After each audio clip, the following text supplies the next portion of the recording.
We'll all have a moment where we're faced with a decision to make if we want to risk everything and to jump and to live fully.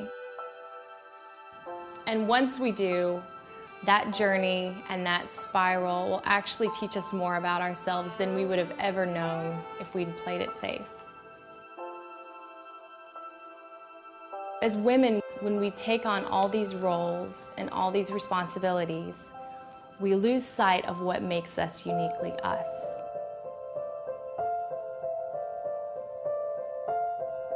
The last few years, I just began to question, is this the rest of my life? There was this underlining angst that just kept asking, is there something more? Often it feels indulgent to say, why am I here? Does my life matter? Does my life have meaning? But it's actually just giving worthiness to the creation that God gave all of us.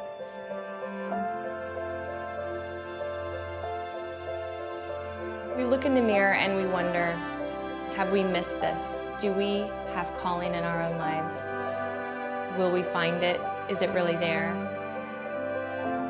But we'll never know. We'll never really see the fullness of what God intended if we stay safe. Because we all need a free fall to teach us how to fly.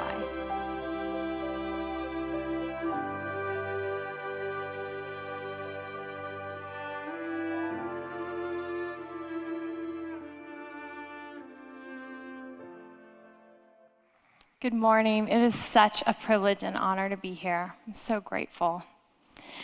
I'm here to share my story briefly, but it's really not my story. It's a story that affects millions of men and women. It's a story that many of you suffer, or someone that you know in your family suffers. 1 in 4 are on anti-anxiety or antidepressants. We live in a world where we don't know who we are or how we're wired or what we're doing. So anyways, I'll start with this. We don't have a lot of time, so we're just going to get right into it. And I'm asking God, just descend, show us your Holy Spirit, what you would have these words be today. So Parker Palmer wrote a book in the year 2000 called Let Your Life Speak, and I was a decade late to the party when I finally picked up the book. And the essence of the first chapter was, is the life I lead the life that wants to live in me? And that was a really tough question, because at the time, I was sitting at home and my life looked a lot like Target returns and Chick-fil-A playdates and Netflix reruns and stalking people on Facebook, as well as, Cheerios and laundry and diapers and all the mix. And I kept going, I don't know. Is this it? Is this all there is? What would this look like? And so I realized when I was asking that question that I grew up in a performance-based culture. I was a firstborn, and I was affirmed by what I did. So I leaned heavily into that, and I just began this life of striving and performing so that I would feel like I was fitting in, that I was accepted, and that I was loved. And a decade later, I gave birth to my firstborn son, Cade. And if I'd known that that day would entail at 39 weeks, that I would be rushed into the hospital, that at full term he only weighed 4.9 pounds, that I had no fluid, that he needed to come out, and it was a failure to thrive situation, I would have never guessed that in a million years. 6 hours after he was born, a doctor came into my room and said, "We see signs of Down syndrome in your baby." And at that point, he's in the NICU on a respirator and on an IV and fighting for his life. I didn't hold him till the next day. I was still paralyzed from just all the drugs that were required for an emergency C-section. And when I held him, and he barely glimpsed, like through his eyes, they said, "Are you gonna love me for me, not for what I can do and what milestones I can achieve, so that you can feel like you've done your role as a good mom?" And all of a sudden, in 26 years of life, and my entree to motherhood taught me that this is actually what unconditional love looks like. And it would take me to become a mom to really embrace that fact and to know that what I had ordered and what I had thought that acceptance and love was wrapped around had nothing to do with anything that I did, but had everything to do with who I am. Cade's life built our faith. And in the next 2 years, I got pregnant again with my second son, Pierce. And at the same time, my husband, Gabe, and I pressed on. We founded a nonprofit called Q Ideas, and Q stands for questions. It's the Socratic method of learning, and we thought, let's engage the church on these tough frontline conversations that the world is having. Conversations of Israel-Palestinian conflict, conversations of mental illness, conversations of trafficking, of technology adoption, you name it, the gamut. And so we realized that we were talking and we were traveling the country and doing these gatherings all around. And as a family, though, we were living in the belt buckle of the Bible Belt of the South, where everyone was Christian and we were playing safe, and we wanted our lives to align with what we were espousing. So Gabe spoke at a church called Trinity Grace in 2007, and after 3 services, this was in New York City, late night over coffee, he's like, "Can you imagine living here?" And I was like, "No." We had gotten engaged there. He surprised me in '97, rented out the 102nd floor second floor of the Empire State Building. It was very romantic, and that was New York to me. It was fantastical and romantic, and nowhere that would collide with laundry lists and cleaning and groceries. And somehow those two just, in my mind, could not at all intersect. But I knew in the next 3 years, while I kicked and screamed, that God was actually not just calling Gabe, he was calling me. He was calling me to risk in my mid-30s with, at this point now, 3 kids, 2 toy poodles, and a minivan. And so finally, I just said, okay, let's do this. We got rid of most of what we had. We wound up in Manhattan. Talk about a misfit in the island of misfits. It was unsettling at best. And the months that followed, I began to just be gripped in fear. I thought I was going to New York looking for adventure, and what I found was in the months that followed, I would meet surrender. And so within 4 months, I had my first panic attack. I never even had any tension or any struggle with anxiety or panic in my whole entire life, but I land in a city of 8 million people in the length of 11 miles, and all of a sudden you feel really small. Really small. And whatever protection I had ordered in my life in the suburbs of the South, it was invaded constantly on a daily basis. And I had no rights at that point. There was no such thing as personal space. So it began on a flight in October, and then it continued in subways and elevators and crowds. And if you go to New York City or you have been visit Manhattan, I mean, it's impossible to avoid those things. I had to take the train once to my daughter's school, and it was only 2 stops, and literally, in the middle of the doors closing, I yank off my coat, my scarf, my hat, and I'm clamoring to reopen the doors, like a crazy person. And everyone's slowly kind of backing off, like, oh my goodness, steer clear, and it's impossible to open the doors once they close. So I'm just breathing through. It became this firstborn control freak trifecta of control, now couldn't even take the subway. And it came to a climax on Thanksgiving at the Macy's Day Parade when my husband was only a block deep, but it was a block deep of people that would not let you through because they've been waiting on that curb since 6 a.m. to watch that parade. So it doesn't matter that Gabe had saved spots with a couple other dads and that we were, a whole block behind. There was no getting through. And I had a meltdown on the curb in front of my kids, lost it, because the old Rebekah would have just charged. The Rebekah that was even around when Cade was born that walked through those first months of grief would have still had the stamina to get through a crowd for a parade, but not on that day. Not on that day. I was now crippled. I now began to reorder my life where I could avoid anything that was traumatic, anything that was painful. I would almost amp myself up, even on an elevator, to I'd get in and I'd do one of these you can't get in. There's no more room for you. I can't be having somebody right here.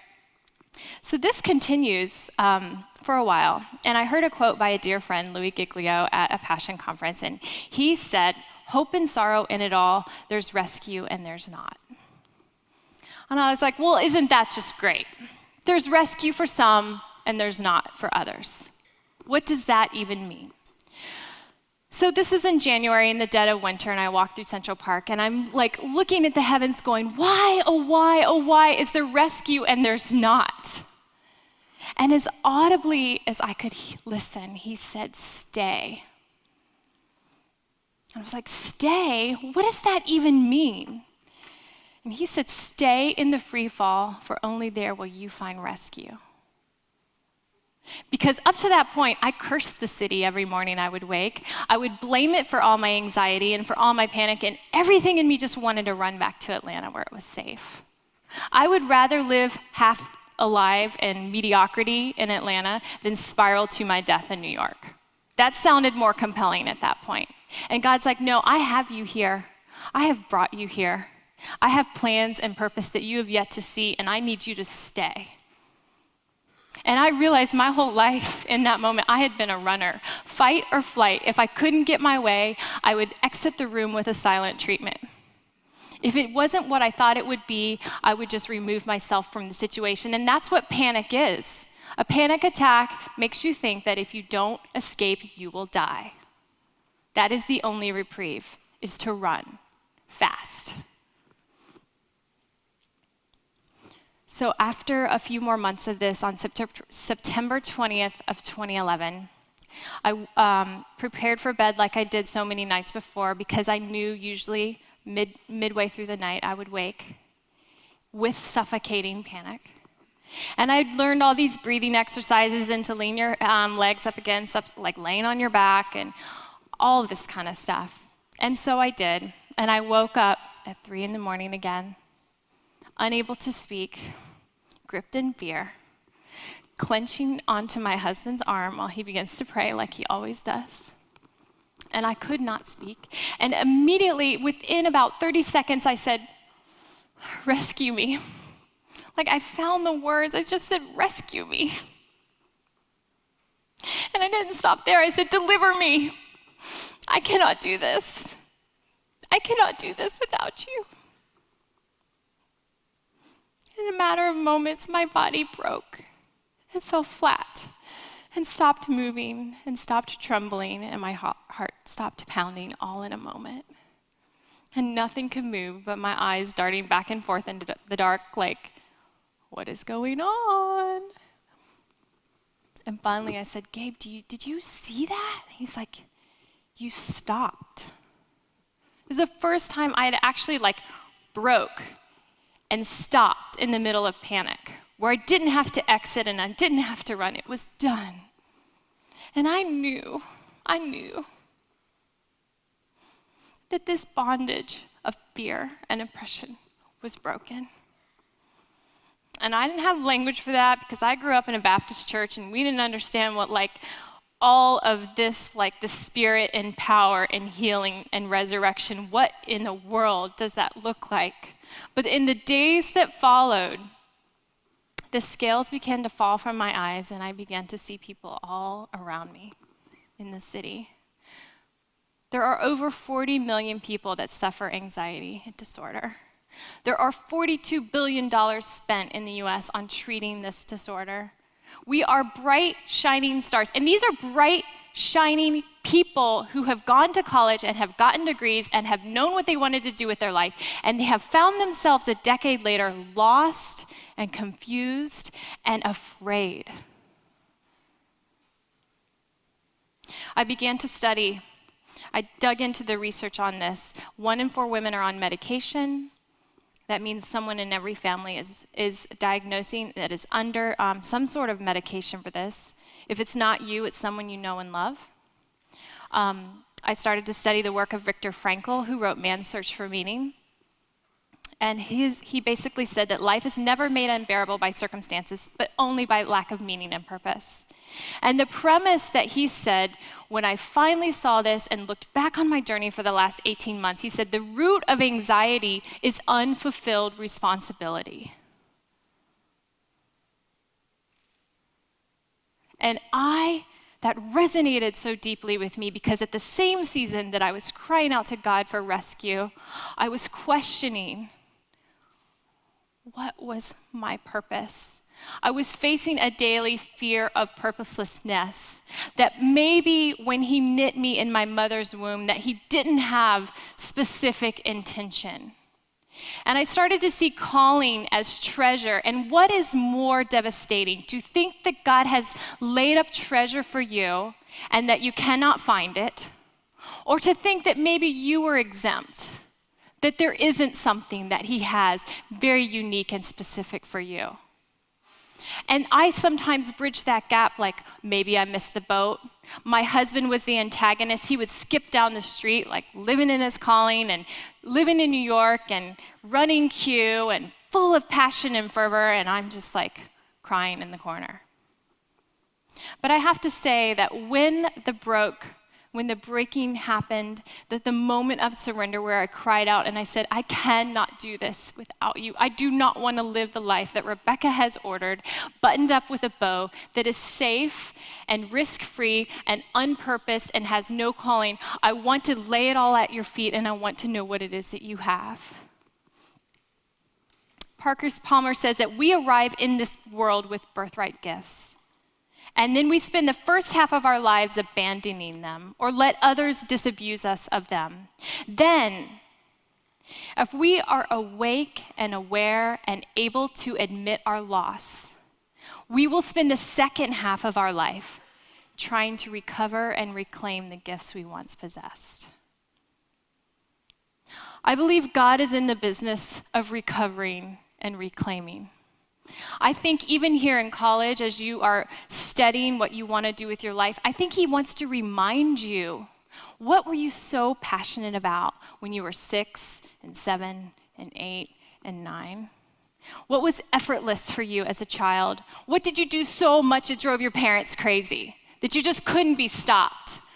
Because calling is where your talents and your gifts collide with your burden. Your talents and your burdens collide. Therein lies calling. And your talents are informed by what you were so passionate about as a child. It's so interesting. So as I began to dig into what was my gifts, I was doing this with a group of women in New York. We met every Tuesday, and it's really important to do this in the context of community, the context of people who know and love you and who are for you, who are not comparing themselves against you, who are not competing with you, who are not jealous of you, but are for you. So in this setting, we began to name the gifts in our midst, and we started to name the gifts we saw in each other. So we would say, hey, when you talk about cooking, like you light up. Like you're putting all these ingredients in a bowl with no recipe, and it's amazing. Like you just come alive when you're walking in those gifts. I had another friend, she was a designer at Ralph Lauren. Somehow she would put like motorcycle boots and a floral scarf together, and it was amazing. I was like, I could never do that. Will you please come over to my closet and like show me what works together, because I have no idea. I have another friend who cares for us. She's a nurturer, she's a nurse, and she's in labor and delivery. Trust me, you don't want me in your labor and delivery room. You want Monica. You don't want me. Okay? And then they said to me, Rebekah, when you put words together, it sounds beautiful. And I was like, what? And then I remembered, well, yeah, I was called Becca Book when I was young. I didn't have a TV until I was in middle school. I never knew that readers make writers. My mom casually mentioned at age 32 while I'm pushing my son on the swing that always thought you'd write. I'm like, I've never heard that before. That would have been helpful in like picking a major. I went into PR because I like to talk and thinking like communications umbrella, maybe that would hit. What a disservice. What a disservice if we abandon our gifts or we let others disabuse them. Really? I mean, I don't want you guys to have this conversation that I'm having at age 39 going, yeah, I didn't really know what God knit in my mother's womb when he very uniquely handcrafted me until I was in my mid-30s. What a waste. So now as my kids are 8 and 10 and 12, you better believe that I am on them, and I know how they are wired, and I am celebrating and for their talents. We have very active conversations about burying talents, about exposing talents, because I think God is that creative. It's so funny how often we see talents and we see someone to the right or the left and we compete and compare. Like God's not creative enough to have enough bandwidth to give us all a very specific and unique passion. And the other part of calling that's really interesting, that's harder to unlock, is burden. That's more painful. Because it's not enough to know that, Rebekah, you like to write. Good, go for it. What are you going to write about? Well, when I watched my father have his first panic attack when I was in high school and go into the hospital for a week for psychiatric treatment, watched him battle chronic depression for 20 years, gave birth to my firstborn son, and watched the two of them communicate with words that none of the rest of us could understand. It made me realize that actually what he'd wired me to do, what he'd gifted me and naturally gave me a bent for, was to redeem the same exact thing that broke my heart. So mental illness, Babette Buster, she came to speak at a thing and she said, we often think calling comes from following our bliss, but it actually comes when we face our greatest fear. And I knew my greatest fear was mental illness. And I knew that I was covering that fear with my bliss. And bliss is what you do to cover what you're afraid of. Bliss is what you cover, what you want to run from. And it takes a good amount of time to really unlock what is our greatest fear. But I challenge you to do that because it's related directly to the story that you've lived, to the life that you have been born into, to the family, to those that wounded you, that broke your heart. Those are your burdens, because when you have walked that journey, then your journey will be used to redeem and rescue others. Everyone has a calling. It is but a whisper. It's a small voice. It's not this abstract job description that just floats in the sky, waiting to descend on your head. No. It's actually in here. It's when you start to unlock and unlayer all the wounds that are buried deep, and you start to connect the dots on what you put your hands to what breaks your heart. But you will not hear it if you do not listen. And you cannot listen if there's too much noise. The noise of being busy, the noise of technology, the noise of bliss. I think telling the truth about our darkness, whatever it is, whatever those wounds are, will help us stay in the light. I think God wants to redeem, and he wants to make us new. And I wonder, do we really believe that? Do we really believe that he wants to make us new? Because newness is not patching up a tear or a hole or a rip. It's actually going back to the factory and saying, no, I want Rebekah to be ordered in the way that I imagined her from the very beginning. I want her to be set free from whatever rejection that she suffered or faced or striving that she tried to do along the way. I want to make her new.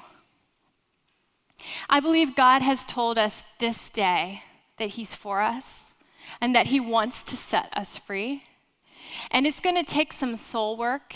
It's going to take some hard, heavy heart work.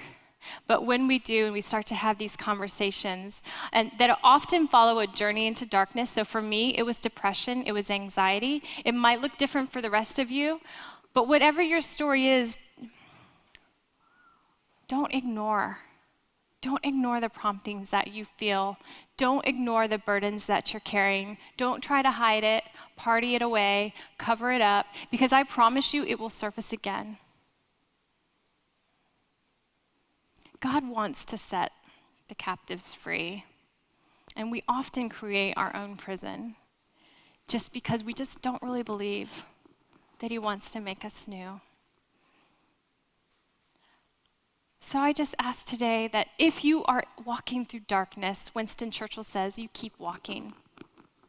You don't run, you don't hide, you don't cover it, you don't medicate or numb out. If you need to medicate because your doctor says, then yes. But you don't medicate to numb out. Because he has something. And when you keep walking, that darkness will eventually lift.